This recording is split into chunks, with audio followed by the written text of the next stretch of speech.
السلام عليكم ورحمة الله تعالى وبركاته. مرحبا بكم في فيديو جديد. كنتمنى تكونوا كاملين بخير وعلى خير وانتم كتشاهدوا هذا الفيديو هذا. اليوم في هذا الفيديو جبت لكم 5 ديال السيارات مستعملة بأثمنة مناسبة. يلا نبداو على بركة الله. السيارة رقم 1 داسيا لوغان مازوت موديل 2017 مستعمرة، فيها لاكليم، فيها الزاج القدام إلكتريك، طوموبيل نقية. الثمن ديالها 8 المليون وبخومييغ مان. واللي بغى عليها مزيد من المعلومات النمرة ديال مولاها غيلقاها في صندوق الوصف. السيارة رقم 2 بيجو 309 مازوت 7 ديال الخيل، باقا نقية، موديل 88، فيها الزاج القدام إلكتريك. الثمن ديالها 2 المليون ونص.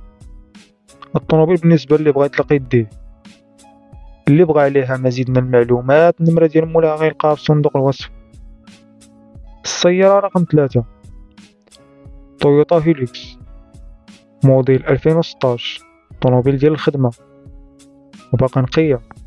الثمن ديالها 17 مليون ونص، كاينة في مدينة فاس. اللي بغى عليها مزيد من المعلومات النمرة ديال مولاها غيلقاها في صندوق الوصف.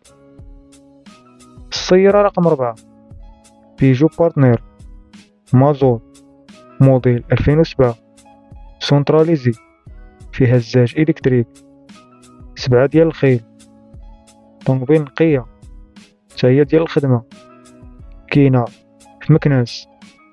الثمن ديالها 5 المليون و60 ألف ريال. واللي بغى عليها مزيد من المعلومات النمرة ديال مولاها غيلقاها في صندوق الوصف. السيارة رقم 5 نيسان ميكرا موديل 2020 مازوت، الضريبة ديالها 700 درهم، كاينة في مدينة كازا، طوموبيل نص عمارة، فيها لاكليم، فيها الزاج القدام إلكتريك.